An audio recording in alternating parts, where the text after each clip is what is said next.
The Volara Air and Surface Pro is a powerful surface and air purification unit designed to help you and your family experience safer surfaces and breathe healthy air every day. The Volara Air and Surface Pro features a new and improved patented active pure cell that helps destroy over 99.9% of all surface and airborne contaminants fast.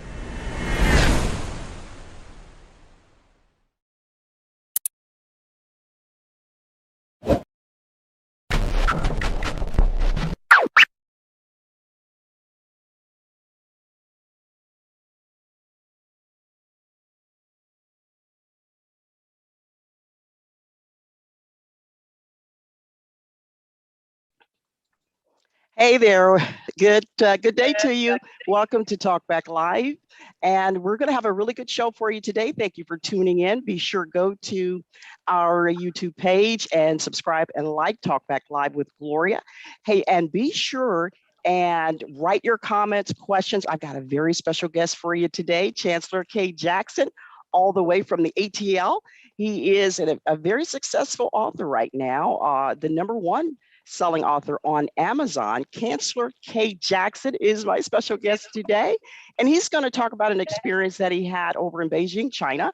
His book is titled 14 Days in Beijing, and we're going to just let him loose and talk about his novel.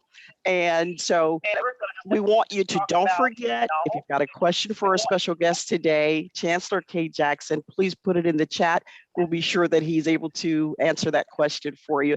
And thank you for tuning in to TalkBack Live. Good to be with you today. Okay, so Mr. Jackson, are you there? Yes, ma'am. Yes, ma'am. Blessings and balance to you, Keith, and everybody that's tuning in right now. I appreciate y'all for having me on. So yeah, I'm Thank you. It's good to have you. I understand you're in Atlanta. How's the weather today there in the ATL? Oh, it's pretty warm. Still pretty warm. So, you know what I'm saying? Definitely enjoying. It's cool though. You know what I'm saying? 71 degrees, not too hot, not too, you know what I'm saying, cold. So it's really the perfect weather, especially football. It's football season is perfect football weather. You know what I mean? So exactly. Football season is right. Football season is kicked off. It's the games, I think, on tomorrow will be the 5th week of the football season. So we're all excited about that, all the football fans out there. Good to have you today to talk about your #1 selling Amazon novel, 14 Days in Beijing. I wanted to kind of share with the viewers out there what some of the folks are saying about your book, okay? This is a review off of Amazon, and it says, although this book was totally unlike the novels I've read, the story kept me engaged. It moved slow with less action than I prefer, but there were no telling what would take place next. And I liked the character enough that I wanted to know. The writing itself was an easy read, a nice flow with a bit of Chinese thrown in for flavor. I applaud the author for writing an interesting book on such a unique happenstance. It felt real, and using the present tense added to that feeling of going on right now. The protagonist maintained his cool no matter the circumstance, yet I felt the awfulness of his circumstance, his cool, even in the horrendous circumstances that came up. That was one of your top reviews there on Amazon. So let's just dig right on in. Tell us about the book and how it came to be. Let's start with, I guess, your visit over there in Beijing. I understand you're a teacher, you're an educator, and that you made the trip over to Beijing, China, because of a teaching position that you were offered. Is that correct? yes, ma'am. I landed my first job after I graduated college in 2018 out there, and I was teaching English to children as young as 3 years old all the way up to 14. Okay, so you were offered a teaching position over in Beijing. Was that the first time you were ever offered a position overseas? Yes, and this was the first job to tell me yes after 8 months of applying and interviewing, getting flown out to various positions, various companies. The first place to tell me yes is on the other side of the world. Prior to that, I was mainly applying for corporate positions here in America. Everybody kept telling me no. It was, oh, you lack the experience, da da da da da. But it's like y'all knew that when y'all saw my resume when I submitted it. You know what I'm saying? So it's like, okay, you know what I'm saying? But hey, to each his own, for sure, for sure. I just took that sign as something better in store for me. So just keep pushing, keep searching. And you know what I'm saying, you're gonna find what it is that's meant for you. And that's where it was, Beijing, China. Beijing, China. So what are you an educator of? What's your teaching subject? Well, in China, it was ESOL, English as a second language, or English as a foreign language. You know what I'm saying? So like how we learned Spanish and French here growing up, over there, English is, you know what I'm saying, that's their foreign language. So that's why I was just teaching kids how to speak English. You know what I'm saying? That's pretty much it. Now I still do that, and as well as PE, and I do English as well, just traditional English. Yeah, I was pretty flexible, honestly. Pretty flexible. Okay, that sounds interesting. So you got an offer to go over to Beijing and to teach English as a second language. Great. So this actually, in this book is based on a story that happened in 2019, correct? So that happened a few years ago. Got the offer, you accept it, went through all of that, all the credentials and everything that you needed to do. You get over there, are you staying in what, a hotel?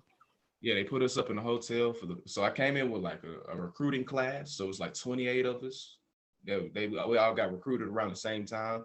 Um, so we all entered Beijing, China on October 10th and 11th. And they put us up in this hotel for 2 weeks. And within that 2 weeks, we did our training for the actual job we were going to be performing, as well search for apartments. We had to find our own apartments and stuff. So that was interesting. You know what I'm saying? Going through the whole real estate process in a completely different country. that was very, very interesting. But I ended up finding an apartment on the east side of Beijing in Qingnanlu.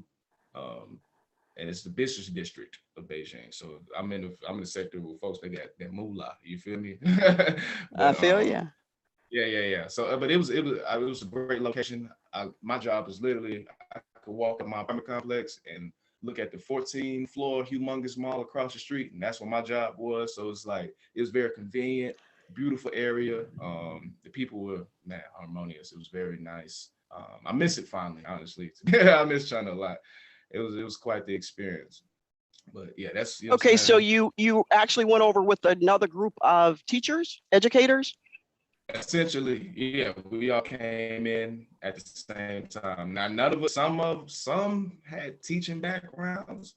Vast majority of the people did it. You know what I'm saying? Like, just to qualify for the job, there weren't many requirements. As long as you have a bachelor's degree, no matter what your degree is in, a clean background, and you're Well, yeah, a I native would think you'd English have to have a speaker clean or background, fluent. sure. But So you that's all they require. So it's like really, yeah. okay. So you go over with another group of educators and first time overseas, correct? Is that your first time overseas teaching? Well, it is my first time overseas. I've been to London twice. I've been to the Bahamas 3 times. But you know what I'm saying? This is my first time ever like moving and living overseas versus just I'm gonna be over here for a few days or you know what I'm saying, a couple weeks. No, I'm actually over here. Right, Like, right, yeah, right. it was the first for sure. First for sure. Okay. So I imagine you're excited. You're to be there. I mean, you're on the other side of the world, and you, Yeah. like you say, you're in the business district there, in China, in Beijing, and I imagine that's pretty exciting. I mean, just to experience new food, new culture, things like Oh that. yeah. That's got to be exciting in itself. And you're hanging out. You guys are, just kind of take it in the moment. And so take us through the process, take us through the time frame. You get over there. How long have you been over there before any incident happened? Were you there for a month, couple months? Okay, so yeah, my contract was set for a year, and I only ended up doing 6 months total when it was all said and done. And prior to, you know what I'm saying, prior to my last 14 days in China, the previous 5 months, absolutely harmonious. Like the best experience I've ever experienced in my life. You know what I'm saying? Like the people, amazing. You know what I'm saying? Active Chinese people, very, very cool. The best customer service I ever received. Yeah. You know what I'm saying? I can't sugarcoat that. I'm talking about top of the line customer service. Tell us You, about that. What do you mean? man, I mean, just like these people go above, like you go to a restaurant or yeah, just use your restaurant as for an example. Your server, they're gonna go especially seeing a person of color in their establishment, we're rare commodities. So it's like, oh, we got foreigner in here. Oh, and they coming back frequently. So it's like, okay, it's more of a marketing aspect on their end. So it's like, you know what I'm saying? We got foreigners come to our restaurant, they enjoy our food, and they come frequently. Oh, we finna go above and beyond for these people. You know what I'm saying? Because it's like, we can definitely utilize this, you know what I'm saying, to, you know what I'm saying, promote our business. So I'm like, these people bending over backwards. Like, it's to the point where you gotta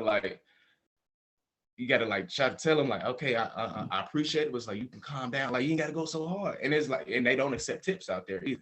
They do not. Oh, okay. Don't like, you try to, nah, I'm good. They're turning it down. That's just them just doing their job. You know what I'm saying? They take pride in it. You know what I'm saying? So it was just crazy to me. I'm like, man, in America, you might get this level, you know what I'm saying, this experience of customer service, depending on where you at, but for the most part, not really. You know what I'm saying? At least people that's just really just prideful in their work and, you know what I'm saying, what they do. So that was just crazy. But they were just all nice. China is a very safe place. One of the safest places you can actually live, to be honest. So you ain't got to worry about nothing crazy happening. Why do you say that? Is it because they patrol? I mean, they have very strict. Their police don't even have guns. They're that strict. They do not have guns. Okay, I didn't know that. Most they got is a little baton. That's it. You know what I'm saying? They hands with it out there. So so Chancellor, tell us about. Let's just take the audience real slow. How was the food there? Let's start. How was the food? What was your favorite dish over there in Beijing? So we had this, like I said, it was a mall that was across the street. And at the bottom of the mall was this huge supermarket called Aeon. Me and my roommate used to go there. You go there, and it don't matter what day of the week, any day of the week, but you go there around like 7 p.m., 6 to 8 p.m. in the evening. You go to the hot, most grocery stores here in America, they got hot food sections, right? So you go to the hot food section around 6 to 8 p.m. Everything is marked down like half price. So, mind you, it's already cheap in China. $1 is like 7.5 of theirs. So if it's marked down half, so it's like I was eating good 3 times a day, 4 times a day, less than $5 a day. For real, that's great. A lot of noodles, really, and I didn't eat a lot of meat while I was out there just because I felt the sanitation wasn't as up to par like we are here in America. So I'm like, I'm good on the meat. You know what I'm saying? Noodles, vegetables, tofu. That's gonna be my lane. So got it. Basically a vegetarian while I was out there. So I was eating a lot of rice, a lot of noodles, vegetables, tofu, fruit, all of that. You know what I'm saying? That whole nine. And the only meats that I did partake in were fish or lamb. So, okay. So you were eating good, enjoying yourself. Were you hanging out with a lot of with U.S. citizens?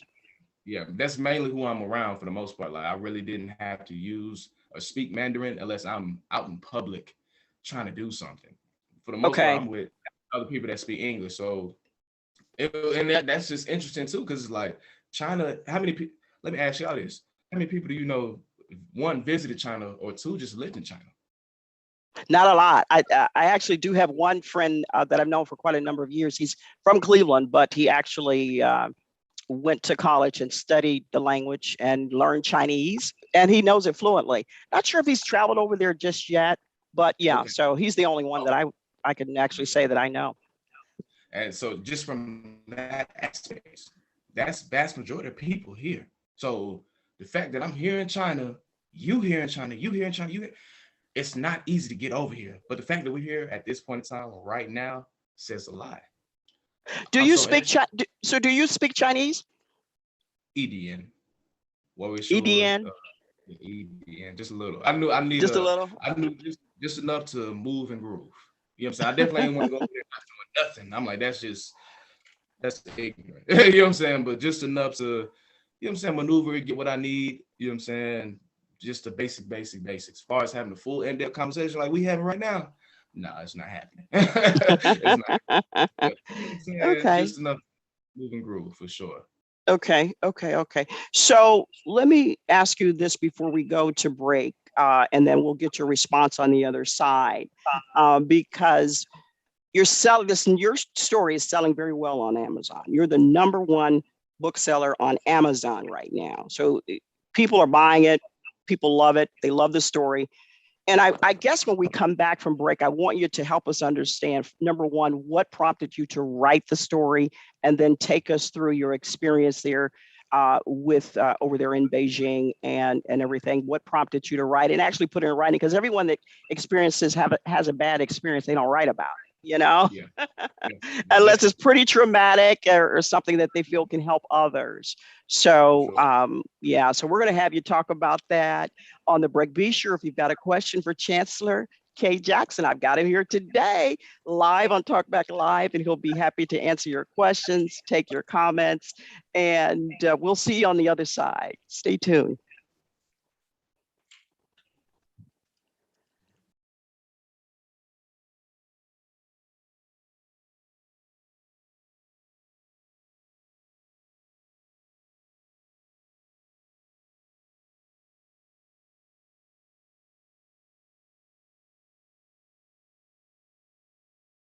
I'm asking.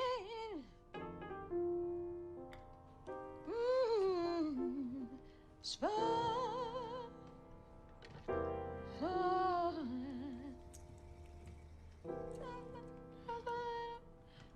give me just a little bit. Just a little bit. Just a little bit. Just a little bit. Just a little bit. Just a little bit. Just a little bit. One more time. Just a little bit. Just a little bit. Go a third below, Carolyn. Just a little bit. Yeah. Just a little bit. Yes.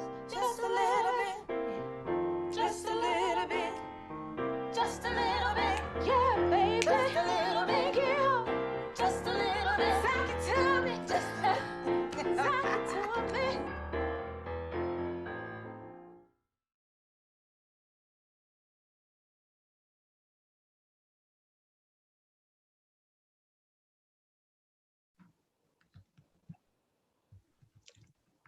Welcome back to TalkBack Live. I have a very special guest with us today, Chancellor K. Jackson from the ATL, and he's going to talk today about, he's going to tell us a little bit more about his book, 14 Days in Beijing, which, by the way, is a big seller on Amazon. I recommend that you go and pick it up, or go to Amazon online, purchase it. If you have Kindle, you can check it out on Kindle, and it's a good read. Also, it looks like we've had some responses in our chat room. I want to thank Jennifer Ayers-Moore for responding and letting us know that the weather in the ATL is good. Thank you, Jennifer. Appreciate that. And also looks like we had a comment from Malcolm Evans in Virginia, and his questions about the restaurant. I think Malcolm's referring to, when we're talking about what type of dish did you like over there in Beijing, and what did you enjoy most? And so the restaurant, do you remember the name of it? So I have two that comes to mind immediately. One is called Malatong. Malatong. I think it's somewhere, yeah, Malatong. So it's somewhere in the Dongjimin area. I think both of them, yeah, both restaurants are in the Dongjimin area. Malatong, so pretty much you walk in and there's a wall, literally a big wall. It's two walls immediately to your left, and then, you know what I'm saying, in front of you. The first wall is full of meats, different meats that you could choose from: seafood, pork, chicken, beef, different variations of those meats. And then you continue to move forward. Okay, now there's nothing but vegetables, all different types of vegetables, you know what I'm saying, that you could choose from. So you grab your basket, you pick every ingredient you want, whatever meat you want, whatever vegetable you want, tofu, whatever. And then you take it to the cash register, and they calculate everything that you grab and give you a price. You probably gonna spend maybe like, for real, probably like $3, $3 US, you know what I'm saying, 3-4 US dollars. And then they'll take your basket, go in the back with it, prepare it for you. And when it comes out, it's in this big bowl of soup. Oh, wow. The Okay. best part about this restaurant is the sauce that they give you to dip the food in. Good, huh? Okay. I'm All telling right. Well, that's great. Let us go ahead and get into this novel that you've written, 14 Days in Beijing. Tell us what prompted you to write the book.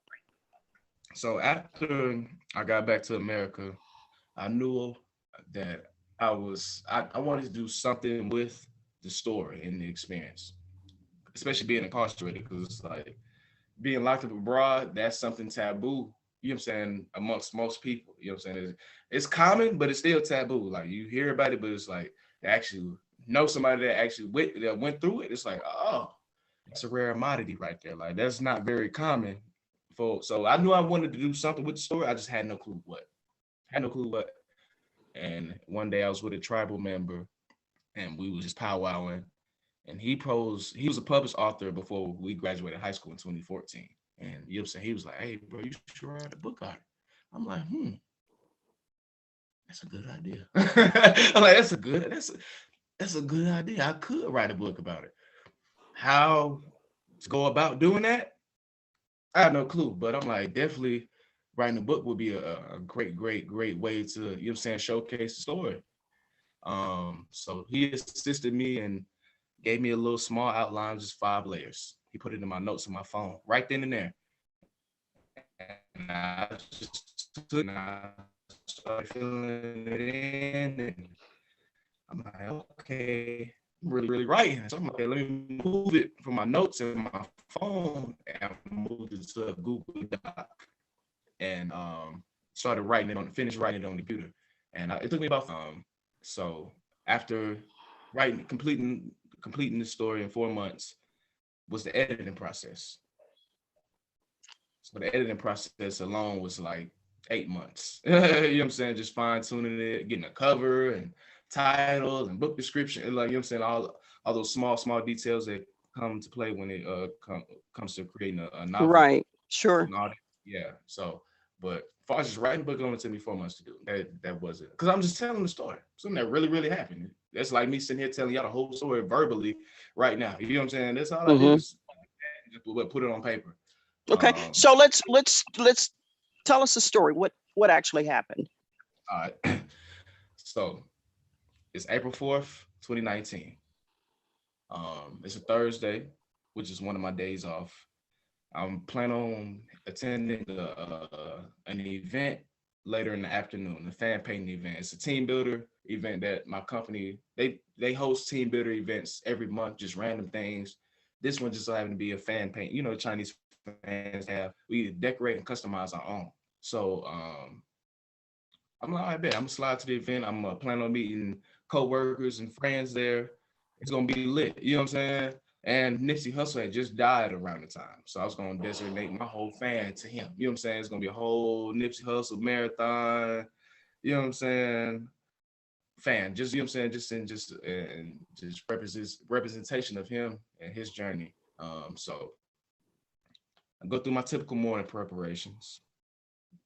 Before I'm like, shit, I'm a pregame before it's time to slide. Now, those that don't know what pre-gaming is, so that's before you and a group of friends go out on a night full of festivities. Y'all like, hey, we're gonna turn up at the house first, or somebody's house. We're gonna go to somebody's house. We're gonna meet up somebody's house. We're gonna turn up there first, and then we're gonna go out and you know what I'm saying, get really active with what we have planned. So I'm pre-gaming at the house. I'm drinking some Chinese liquor, smoking some cannabis out of my little super pipe, and I get finished. I'm cross-faded. I'm good. You know what I'm saying? I'm ready to go. I'm ready to slide now. So I make sure I got everything, you know what I'm saying, getting myself together. And in the midst of me doing that, I hear a knock at the door. Now guests aren't unfamiliar. So, you know what I'm saying? I'm just curious to see like, who gonna pop up on me?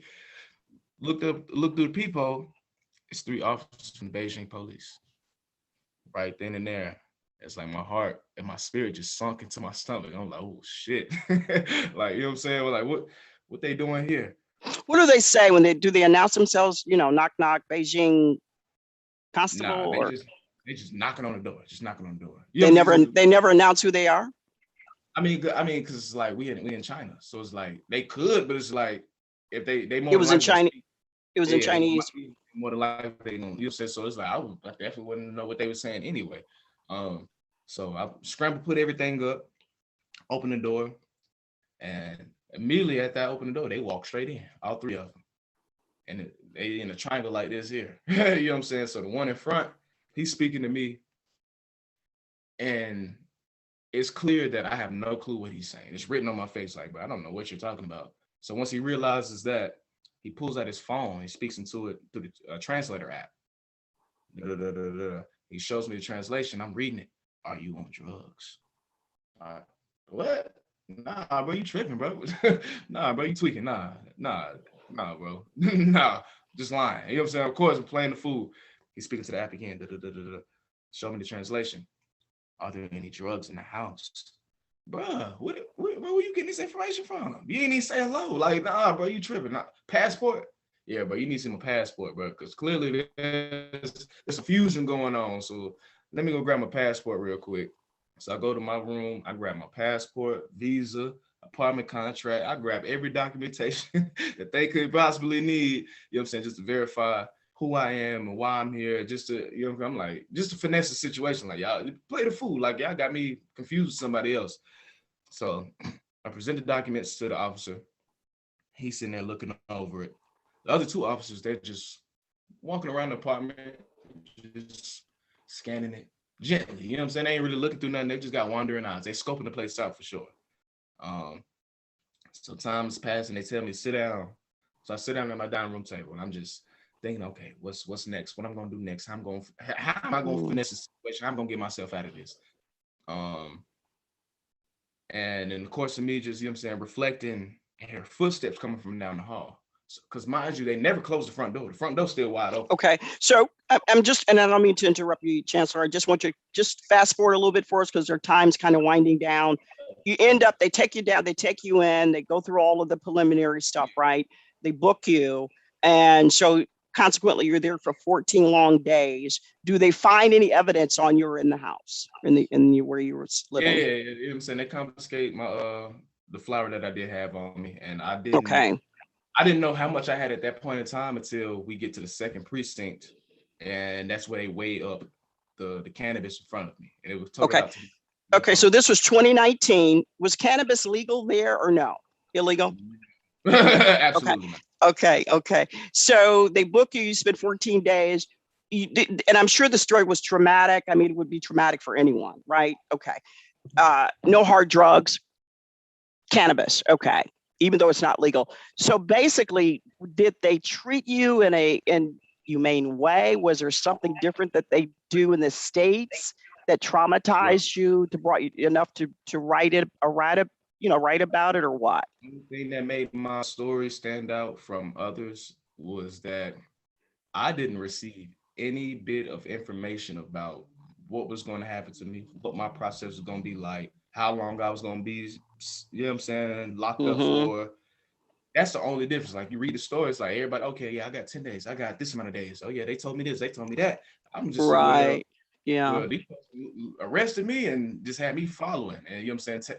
Only thing they was telling me or communicating to me was about where I got the weed from. That's the only thing they wanted to know. Aside from that, the only thing they telling me to do is sign here, sign this document, thumbprint this document. That's it. So okay, let me ask you this. I'm here to tell you I did for me. Let me ask you this, because we're gonna wrap up the show, unfortunately. Maybe we'll have you on again and kind of do a part 2 on this. Were you allowed to have visitors? Oh, no. I was locked up 24 hours a day, 7 days a week, 15 people to one cell, 9 wooden beds. And all I had for 14 days straight was 1 plastic bowl and 1 plastic spoon. That was it. Wow. So that was that's tough. That's tough. And were you allowed to receive phone calls or make phone calls? I was locked up 24 hours a day, 7 days a week. No calls or anything, no outside calls. How did you make contact with your family and friends in America? It wasn't until the 7th day, which is chapter 7, when they gather all the foreigners in the jail, they take us downstairs and we meet with the immigration. And pretty much his job is to see who can buy us a ticket once our sentence is up. So that's when they gave us our phones. just pretty much find, you know what I'm saying, find somebody to buy us a ticket. But I'm using the time I'm making contact. Like, y'all had me in here for the whole week. Y'all ain't told me nothing. So I'm utilizing the time to make contact with folks back home. Right. Yeah, I'm sure. I mean, that's a traumatic experience. It would be for anyone. So, but yeah, we've got to have you back on to do maybe a part 2 of this, because we're only live for 30 minutes. That's really not a lot of time to go over your story. So your sentence was, just so we're clear, to take audience out. You were there 14 days. Was that your sentence? 14 days? I don't know what my sentence was. You never knew. Okay. You read the story, I meet with the warden, and that's where you go over all of that, your sentence, how long you're gonna be there. But like I said, the entire time, nobody told me anything. Everybody so else after knew. Okay, so you were released after how many days? At 14. So after the 14, okay. Just counting the days. Like I said, I'm just here to tell y'all. I know I did 14 days. At that point, of course, as you're reading, you have no clue. You're sitting. You have no clue. Right. I know you were happy to be released and to come back home. And did you immediately did you immediately get back to the States after this? As soon as I was released, they took me straight to my apartment to pack up the rest of my stuff. And straight after that, they deported me. And I would do the same. You headed back home. Well, listen, I want to thank you, Chancellor K. Jackson, for appearing on TalkBack Live as my special guest today. And we'll have you back. We'll do a part 2 on this, because 30 minutes is really not a lot of time to go into your success. I am happy to report your book is selling. It's very successful, and I encourage each and every listener out there and viewer out there, pick up his book. You can go to Amazon.com, pick it up. If you use Kindle, you could purchase it through Kindle and check it out. It's not it's pretty much a short story, but it's very informative. So I highly encourage our viewers out there to pick up 14 Days in Beijing. Also, we want you to go to our YouTube page, TalkBack Live with Gloria. Please like and subscribe. And please share TalkBack Live out there all over the internet with all of your family and friends. Stay tuned. We've got an exciting show coming up for you yet again. We're going to have none other than George C. Frazier on our next show. He's coming up, and that'll be October 23rd. I am so excited about that show. I can't even tell you. And we've got to be ready for him. So stay tuned to TalkBack Live. And also, thanks for those that participated in the chat today. Thanks for your questions and comments. Appreciate that. And stay tuned, because we're going to have some good shows coming up. Again, thank you, Chancellor K. Jackson. And please enjoy your success. Do you plan, before you go, to write anything else? Will that be your first and last book, or any other plans? I got some romance novels coming soon. So. Okay, great. I'm glad I asked you that. So check him out on Amazon. I don't think you'll be disappointed. Thank you for tuning in today to TalkBack Live. Thank you, Keith, my producer. Appreciate your patience. We're running a little over today, but thank you, Keith. Appreciate that. Hold tight. Before we get out of here, I just have a quick question for him on my personal end. Years ago, there was a very famous movie called Midnight Express, where a gentleman was in your same situation, and they made a movie. It was a huge movie, huge cult hit. Has there been any interest of a film of this? Because I think that's the question that kind of needs to be asked, because I'm going back to Midnight Express with John Voight. That was a humongous movie. It's a big hit. The audience and readers is like, damn, bro, like I can see this, like as you're reading it, and I wrote it like a script too. You know what I'm saying? So it's like, bro, I can see this being on the movie. I can see this being I can see this being like a documentary, a TV show series, something. It's like, of course, that's the end goal. Like I definitely want to get this on the big screen. I want to make multiple projects out of it, not just a book, audio book. I want to do animes, comic books, movies. I want to do it. You know what I'm saying? Just I don't want to neglect no market. Well, you shouldn't do that. You've got off to a great start, and you should continue it and market it, and take it everywhere. Take the news, the story out there everywhere for everybody. So you're doing a good job. You've got off to a great start. Okay. Thank you, Mr. Jackson. Thanks for appearing with us, and thank you for tuning in to TalkBack Live. Until next time, America. That's a wrap. Hope you enjoyed the show today. Be sure and go to our Facebook page, TalkBack, a thought-provoking talk format. That's TalkBack, a thought-provoking talk format. Leave us a review. Let us know what you think of TalkBack. It can only make us better. Be sure to check us out on Spotify, also Twitter, Anchor, Apple Podcasts, wherever podcasts are heard. Be sure to check us out on YouTube. Again, thank you for listening. Until next time, America. You have been listening to TalkBack with my grandma on Spotify. Be sure and catch her every weekend. Oh, and by the way, my name is Kari. Bye.